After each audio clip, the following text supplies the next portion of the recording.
Ingat pesan saya ya, ketika Anda terbersit ingin berubah jadi lebih baik, di situ Anda mendapatkan anugerah tertinggi yang tak ternilai. Anda sedang dicintai oleh Allah Subhanahu wa Ta'ala. Karena itu tolong jangan gadaikan cinta Allah dengan dunia, itu nggak ada tandingannya. Kalau Anda kemudian akan berubah jadi baik dan harus berhadapan dengan meninggalkan dunia Anda, demi Allah kalau saya boleh sarankan, pilih cinta Allah. Ketika Anda dicintai oleh Allah, maka semua akan mengikuti dalam kehidupan Anda.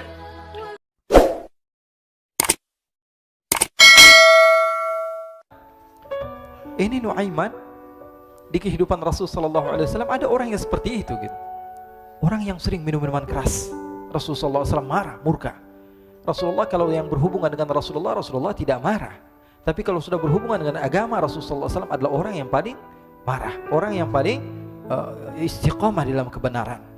Maka Rasulullah panggil Nuaiman, apa yang kau lakukan? Dia katakan, aku minum minuman keras ya Rasulullah. Rasulullah cambuk dia. Kemudian dia bertobat kepada Allah. Kemudian ketahuan lagi minum. Kemudian dicambuk lagi oleh Rasulullah SAW, sehingga sebagian sahabat memukul dia dengan pukulan yang banyak. Sehingga apa yang berlaku? Sebagian sahabat mengatakan, la'natullahi ala Nuaiman. Semoga Allah melaknat Nuaiman. Dia mempermainkan Rasulullah. Dia bilang sudah mau taubat tapi minum lagi. Dia bilang sudah mau taubat tapi minum lagi. Maka Rasulullah SAW mengatakan, la tal'anuh fa innahu yuhibbullah wa rasulah. Kata Rasulullah, jangan kamu laknat Nuaiman, karena dia itu cinta sama Allah, cinta sama Rasulnya. Dalam riwayat dia dicintai Allah dan dicintai oleh Rasulnya Muhammad sallallahu alaihi wasallam. Ibn Majah menceritakan bahwa Nuaiman ini pernah suatu waktu diajak oleh Sayyiduna Abu Bakar pergi ke negeri Syam. Negeri Syam itu di mana? Seperti yang diceritakan tadi, antara daerah Suriah, Lebanon, Yordania, kemudian Palestina. Daerah seperti itu. Umumnya orang Quraisy pada masa itu mereka memiliki rihlah berdagang, membeli dagangan ke Syam, kemudian dijual lagi di kota Makkah. Ketika itu Rasulullah SAW didatangi Abu Bakar. Sayyidina Abu Bakar mengatakan kepada Rasulullah, ya Rasulullah, saya mau izin ya Rasulullah. Mau apa? Saya mau ajak dua sahabat kamu ini ikut berdagang ya Rasulullah. Siapa kata Rasul? Nuaiman. Kata Rasulullah SAW, Nuaiman kamu mau ajak? Mau ngapain? Biar seru-seruan aja ya Rasulullah. Kata Rasulullah, ya sudah, saya izinkan kamu bawa Nuaiman. Ketika itu Sayyidina Abu Bakar membawa Nuaiman sama satu sahabat namanya Suwaibid ibn Harmalah. Siapa namanya? Suwaibid ibn Harmalah. Ini sahabat Rasulullah SAW yang memiliki sifat yang berbeda-beda. Kalau Nuaiman ini aneh. Pernah Rasulullah SAW dibawain makanan banyak, dikasih Rasulullah, dikasih sahabat semua. Semuanya sudah makan, tiba-tiba si Nuaiman ini, sahabat Nabi Nuaiman mengatakan kepada Rasulullah, ya Rasulullah, ini yang penjualnya, tolong engkau yang bayar ya Rasulullah. Makanan udah habis. Makanan udah habis, Rasulullah SAW bingung, saya yang bayar. Akhirnya Rasulullah katakan kepada sahabat, ayo keluarkan uang, kita patungan, kita bayar. Rasulullah aja dimainin, apalagi kita orang. Sallu ala Nabi Muhammad. Nuaiman diajak Sayyidina Abu Bakar. Kata Rasulullah SAW, benar kamu mau ajak Nuaiman? Iya ya Rasulullah. Diajaklah. Diceritakan dalam riwayat Ibn Majah, diceritakan juga dalam Siyar A'lam An-Nubala, diceritakan juga dalam Musnadnya Imam Ahmad bin Hanbal, dalam riwayat Imam Ahmad bin Hanbal. Maka diceritakan Nuaiman diajak oleh Sayyidina Abu Bakar. Sesampainya di negeri Syam, semua dibagi tugas. Fulan bin Fulan kerjaannya ini, Fulan bin Fulan kerjaannya ini, semua memiliki kerjaan. Nuaiman tanya, wahai Abu Bakar, kerjaannya saya apa wahai Abu Bakar? Kata Sayyidina Abu Bakar, kamu mau ngapain terserah kamu wahai Nuaiman. Yang penting kamu ikut saya kan. Kemudian satu di antara mereka namanya Suwaibid ibn Harmalah ditanya oleh Sayyidina Abu Bakar, wahai Suwaibid, kamu mau kerjaan apa? Kata Suwaibid, terserah kamu wahai Abu Bakar. Kata Sayyidina Abu Bakar, kamu menjaga makanan, karena saya tahu kamu ini adalah orang yang senantiasa menjaga amanah. Suwaibid ini kalau disuruh maju dia maju, disuruh mundur dia mundur, disuruh ke kanan dia ke kanan, disuruh ke kiri dia ke kiri. Orang yang ikut aja. Kalau Nuaiman beda, disuruh maju dia ke belakang, kasih sen kanan ke kiri belok. Nuaiman itu orang yang berbeda. Maka Suwaibid mendapatkan tugas, semua mendapatkan tugas kecuali Nuaiman. Sehingga ikhwani, apa yang berlaku, apa yang terjadi? Sayyidina Abu Bakar pergi sibuk dengan kesibukannya, sehingga datanglah waktu siang. Nuaiman sudah lapar. Nuaiman cari makanan. Dia nggak punya uang, diajak Sayyidina Abu Bakar tapi tidak diberikan uang. Sehingga dia cari-cari makanan. Dia tahu Suwaibid yang jaga makanan, dikatakan, wahai Suwaibid, saya mau makan, berikan kepada saya satu roti saja. Yang terpenting apa? Saya makan sekarang, saya sudah lapar. Kata Suwaibid, ya Allah Nuaiman, kita tunggu Abu Bakar saja sehingga dia datang, karena ini amanat. Amanat dari Abu Bakar saya tidak boleh berikan kepada siapapun kecuali atas izin Abu Bakar. Kata Nuaiman, kasih saya makanan, kalau tidak saya bikin masalah sama kamu. Merah wajahnya Suhaibit karena dia tahu jangankan saya, Rasulullah jadi mainin. Bingung, apa yang harus saya lakukan? Akhirnya Nuaiman bilang, gampangannya aja, kata Nuaiman, kamu kasih saya makanan, atau kalau tidak saya bikin masalah sama kamu. Bingung Suhaibit, pikir panjang. Setelah itu dia katakan, ya sudah Nuaiman, saya tetap mau jaga amanah Abu Bakar karena saya takut ini adalah perintahnya Allah, perintahnya Rasulullah SAW, dan perintah daripada Abu Bakar sahabatnya Nabi. Kata Nuaiman, kalau memang begitu kamu maunya, ya sudah, berarti kamu ngajakin berantem sama saya. Nuaiman pergi ke pasar. Dia cari-cari tempat penjualan hamba sahaya. Dia lihat-lihat beberapa hamba sahaya. Ini berapa harganya? Ini katanya 10 qalanes. Ini berapa? Ini harganya hitungan orang zaman dahulu. Kita sih hitung seperti dirham, berapa ratus dirham gitu. 200 dirham. Yang ini berapa? 300 dirham. Yang ini berapa harga hamba sahaya? 300 dirham. Harganya antara 300, 200 sampai 100. Kemudian Nuaiman mengatakan kepada penjual hamba sahaya tersebut, saya punya juga hamba sahaya, tapi saya jual cuma 20 dirham saja, murah. Apa benar ada hamba saya harganya segitu? Iya, karena dia punya aib, ada kekurangan. Apa? Nanti kalau kalian tangkap, dia bakalan teriak, saya ini bukan hamba sahaya tapi orang merdeka. Akhirnya semua orang berkumpul mau beli. Ini Nuaiman sama Nuaiman diajak ke Suhaibit bin Harmalah tadi. Kata Nuaiman, itu ada orang yang berdiri sedang menjaga makanan, itu hamba sahaya saya, tangkap saja. Oh baik. Diberikan uang 20 dirham, dimasukkan oleh Nuaiman ke kantongnya, kemudian Suhaibit ditangkap. Ketika ditangkap, Suhaibit teriak, saya bukan hamba saya orang merdeka. Maka orang-orang tersebut mengatakan, saya sudah tahu kekurangan kamu. Ini memang kekurangan kamu, memang kamu, tapi saya tidak perlu dengan bacot kamu, yang penting kerjanya kamu gitu. Ya kan hamba saya untuk apa? Untuk kerja, mau dia ngomong apa, mau ngomel terserah, yang penting dia mau kerja. Akhirnya ditangkaplah Suhaibit dan dijual di pasar. Nuaiman punya uang banyak ini.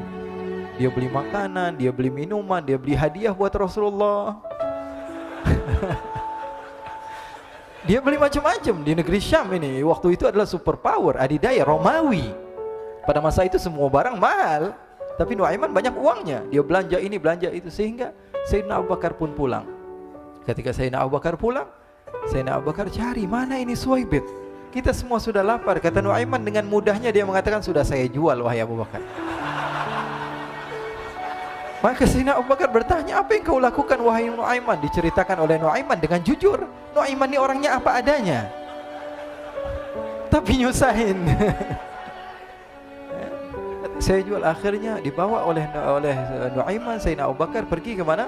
Ke pasar, lalu dibeli lagi oleh Sayyidina Abu Bakar As-Siddiq. Suhaibit yang tadinya orang merdeka menjadi hamba sahaya sebentar, kemudian dibeli lagi oleh Sayyidina Abu Bakar. Pulang ke Madinah, kisah ini diceritakan di hadapan Rasulullah SAW. Maka perawi mengatakan, fadhahikan nabiyyu hatta badat nawajiduhu. Ketika diceritakan kisah Nuaiman tersebut dengan Suhaibit, Rasulullah tertawa sejadi-jadinya sehingga gigi geraham Rasulullah SAW nampak di wajah mata para sahabat. Sehingga perawi lain mengatakan, 1 tahun berlalu Rasulullah, setiap ada tamu yang datang pada Rasulullah akan ceritakan kisah Nuaiman menjual Suhaibit tersebut. Jadi ada ikhwani, jangan kalian kira Rasulullah SAW itu hidup di satu masa sahabat-sahabatnya itu seperti ustadz-ustadz yang khusyuk, yang kayak Habib bin Anis ini banyak. Bahkan ikhwani, mungkin di akhir karena masanya sudah habis, pernah suatu waktu Rasulullah SAW didatangi asyraf, delegasi dari beberapa negara yang ingin mengenal apa itu agama Islam. Sehingga mereka datang ke rumah Rasulullah SAW membawa unta, kendaraan yang ketika itu kendaraan yang paling mahal mereka miliki. Itu untanya yang paling mewah. Diikat di depan rumah Rasulullah SAW. Tamunya pun masuk, duduk bersama Rasulullah SAW. Di depan rumah Rasulullah SAW ada beberapa sahabat. Ada Sayyiduna Hamzah. Kalian tahu Sayyidina Hamzah adalah orang yang pemberani. Ada Sayyiduna Umar. Kalian tahu Sayyidina Umar adalah orang yang pemberani. Ada Sayyiduna Ali bin Abi Thalib. Ada Sayyiduna Sa'ad bin Abi Waqqas. 4 sahabat ini lagi nongkrong gitu depan rumahnya Rasulullah SAW. Berjaga sebelum Allah Subhanahu wa ta'ala turunkan ayat, wallahu ya'simuka minan nas. Ketika mereka sedang asyik duduk, tiba-tiba Nuaiman datang. Ini Nuaiman kalau datang pasti bikin sesuatu yang aneh. Bahkan dikatakan tidaklah Rasulullah SAW dalam keadaan bersedih, kecuali Nuaiman datang Rasulullah akan tersenyum. Jadi sebagian sahabat itu senang kalau sudah Nuaiman datang, pasti Rasulullah bahagia. Tapi ketika itu Nuaiman datang, ingin duduk bareng-bareng Sayyidina Hamzah. Sayyidina Hamzah katakan kepada Nuaiman, bercanda begitu. Nuaiman, kamu lihat unta orang datang dari luar Arab ini. Lihat, kata Nuaiman, ini besar banget ini, badannya besar gitu. Dagingnya pasti banyak. Iya, ini kalau kita sate enak nih ntar malam. Kata Nuaiman. Kata Sayyidina Hamzah, apakah kamu berani? Kata Nuaiman, saya berani aja asal kalian gak bilang sama Rasulullah. Kata Sayyidina Hamzah, benar wahai Nuaiman, benar. Akhirnya Sayyidina Hamzah lupa masalah itu, cuma bercanda-bercanda saja. Sayyidina Hamzah lagi asik sama Sayyidina Umar, Sayyidina Ali. Tiba-tiba apa? Ternyata ketika dia melihat unta tersebut sudah pisah antara kepala sama badannya. Nuaiman mengatakan, wahai Hamzah, ini unta saya sudah potong, saya mau pergi sebentar. Kalau Rasulullah cari saya, tolong jangan beritahu di mana saya. Nanti kalau keadaan sudah aman, mari kita nyate bareng-barengan. Ini ada yang seperti itu di zaman Rasulullah SAW. Maka dia pun berlari dan berlari mencari satu tempat supaya Rasulullah SAW dia selamat daripada Rasulullah SAW. Sehingga Sayyidina Hamzah bingung, ini kalau Rasulullah keluar gimana? Ada Hamzah Asadullah, ada Ali bin Abi Thalib, ada Umar, gak bisa jaga kendaraannya tamunya Rasulullah sallallahu alaihi wasallam. Akhirnya benar apa yang terjadi, ikhwani. Rasulullah sallallahu alaihi wasallam tamunya mau pulang. Ketika dia buka pintu tamu melihat apa? Untanya sudah begitu. Mereka teriak, "Wa naqata, unta kami wahai Muhammad. Baru mau kenal Islam, unta kami, kendaraan kami sudah dibuang." Rasulullah SAW lihat Sayyidina Hamzah, lihat Sayyidina Ali. Mereka nggak bisa ngomong, mereka hanya bilang apa? Nuaiman ya Rasulullah. Rasulullah perintahkan Sayyidina Umar, wahai Umar, sekarang kamu ambil uang, kemudian kamu gantikan, kemudian kamu berikan 2 kali lipat daripada harta unta ini, sehingga apa? Agama Islam tidak didengar dengan sesuatu yang tidak baik di luar sana. Akhirnya diberikan harta, diberikan unta yang baru dan diberikan harta yang lebih untuk orang tersebut, sehingga orang tersebut tidak menjelek-jelekan agama Islam. Kata Rasulullah SAW, dan sekarang waktunya kita balas dendam sama Nuaiman. Nuaiman ternyata berlari tempat yang jauh sampai hampir keluar dari kota Madinah. Dia dapatkan seorang sahabat Nabi yang hadir juga dalam peperangan Badar, namanya Al-Miqdad bin Al-Aswad. Siapa namanya?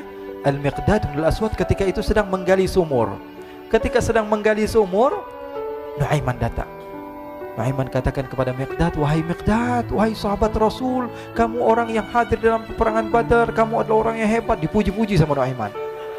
Ada maunya ini. Akhirnya dia bilang, wahai Miqdad, tolong saya. Kenapa wahai Nuaiman, kamu ini kekasihnya Rasulullah, orang yang disayang sama Rasulullah. Kenapa? Saya ini sedang dikejar-kejar orang jahat. Tolong selamatkan saya pengen masuk ke dalam sumur, boleh atau tidak? Kata Miqdad, siapa yang mengejar kamu? Pokoknya saya dikejar sama orang-orang. Kamu mau atau tidak selamatkan saya? Kata, ya sudah, selagi kamu itu adalah sahabat Nabi, silahkan kamu masuk.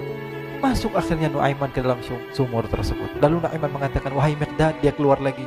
Nanti kalau ada yang cari saya, tolong jangan beritahu saya di dalam sumur ya. Kata Miqdad, baiklah. Kata Nuaiman, siapapun yang bertanya tentang saya, kamu tidak akan kasih tahu? Iya, kata. Walaupun Rasulullah yang tanya saya? Katanya, enggak mungkin Rasulullah datang ke tempat sejauh ini. Iya, walaupun Rasulullah. Akhirnya masuk Nuaiman. Setelah beberapa menit Rasulullah dan rombongan benar datang. Miqdad bingung ini. Ini kenapa Rasulullah datang ke RW kami ini? Ada apa ini Rasulullah sampai sejauh ini? Ditanya, ya Rasulullah, ada apa ya Rasulullah? Kata Rasulullah, saya cari Nuaiman. Di mana Nuaiman?